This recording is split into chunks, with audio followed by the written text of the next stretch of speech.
Esinede bo'lsa Avazxonni oilani remont qilibdi deb Instagramga qo'ygandi. Shuncha vaqtdan so'ng va nihoyat uyimiz tayyor bo'ldi. Sizlarga va'da berganmiz, uy tayyor bo'lsa ko'rsatamiz, Instagramga joylaymiz deb va nihoyat o'sha kun keldi. Okalar havas qilganlar, niyat qilganlar, bitta mana shu yurechani qizartirib turasizlar. To'liq obzorini men sizlarga ko'rsataman. Qani ketdi bo'lmasa.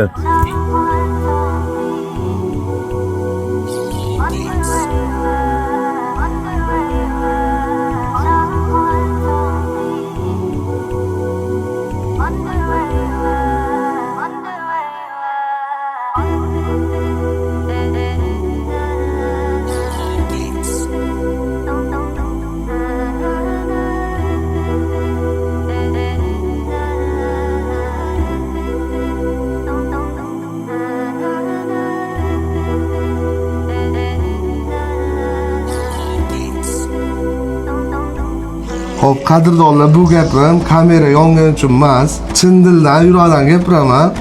Shu kungacha menga qattiq yordam qildinglar. Sizlarga kattakon rahmat. Xo'p, boringlarga shukr, sizlarga rahmat kattakon. Uyni remont qilishimdan eng sababchi insonlar men sizlar. Xudo xolisa va undan tashqari ota-onamga kattakon rahmat aytmoqchiman. Shu kungacha hech kimdan kam qilishmadi.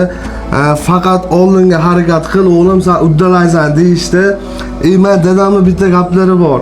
O'g'lim, sen faqat sabr qil, hamma narsa bo'ladi. Faqat sabr orqasida katta narsa bor. Kelajakda katta yutuqlarga erishasan deb aytardilar. Shu gaplarni men esimdan chiqarmasdim va men onam shu kungacha katta qildilar. Onamga ham kattakon rahmat aytmoqchiman. Men ko'rib turibsizlar, uyimiz ham tayyor. Eng sababchi insonlar men sizlar, xudo xolasa. Bu gaplarni bir yo'lda yozib qo'ydim, tayyorlangandim, lekin hozir hayajon qattiq bo'ldi. O'shanecha o'qiydi. O'sha Avazxonga yoqqan bo'lsa, biz xursandmiz. Endi ular sog' bo'lsin, bunaqa farzandlar ko'pdan ko'payaversin. Qo'lingni dard ko'rmasin, rahmat aytib qolaman. Lekin okalar cho'chimasdan mana shu okomlarga uy remontlarini topshirsani bo'ladi. Opisaniyada, kommentariyada nomer qoldiramiz. Akani o'zlarini profillarini atletga qilib qo'yamiz. Ko'ngildagidek qilib ishinglarni bitirib bera oladilar. Oka, addushi. Alloh rozi bo'lsin. Rahmat sizlarga. Sizlarga ustilar juda ham ko'paysin. Xizmatlar bo'lsa, okomlarga 24-28 murojaat qilsani bo'laveradi.